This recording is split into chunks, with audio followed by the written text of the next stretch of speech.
আসসালামু আলাইকুম রহমতুল্লাহ। এবার আমরা শিখব নামাজের ওয়াজিব 14টি ও কি কি। একটি মাসালা আছে, অবশ্য আমরা সবাই খেয়াল করে শুনবো, অনেকেরই ভুল হয়ে যায়।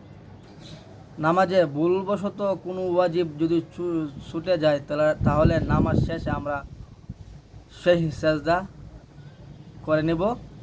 আর যদি কেউ ইচ্ছাকৃতভাবে ওয়াজিব ছাড়িয়ে দেয় তাহলে পুনরায় এই নামাজটা পড়তে হবে।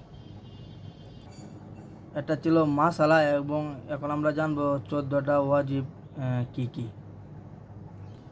1 নম্বরে আলহামদুলিল্লাহ পুরা পড়া, 2 নম্বরে আলহামদুলিল্লাহর সঙ্গে সূরা মিলানো, 3 নম্বরে রুকু সজদায় দেরি করা, 4 নম্বরে রুকু হইতে সুদা হইয়া খাড়া হইয়া দেরি করা, 5 নম্বরে 2 সেজদার মাঝখানে সুজা হইয়া বসিয়া দেরি করা, 6 নম্বরে দরমিয়ানি বৈঠক, 7 নম্বরে দুনু বৈঠকে আত্মাহিয়াত পড়া, 8 নম্বরে ইমামের জন্য কেরাত আস্তে এবং জুড়ে পড়া, 9 নম্বরে বেতের নামাজে দোয়ায় কুনুত পড়া, 10 নম্বরে দুনু ঈদের নামাজে 6 তাকবীর বলা, 11 নম্বরে প্রত্যেক ফরজ নামাজের প্রথম 2 রাকাতকে কেরাতের জন্য নির্ধারিত করা, 12 নম্বরে প্রত্যেক রাকাতের ফরজগুলির তারতিব ঠিক রাখা, 13 নম্বরে প্রত্যেক রাকাতের ওয়াজিবগুলোর তারতিব ঠিক রাখা, 14 নম্বরে আসসালামু আলাইকুম বলিয়া নামাজ শেষ করা।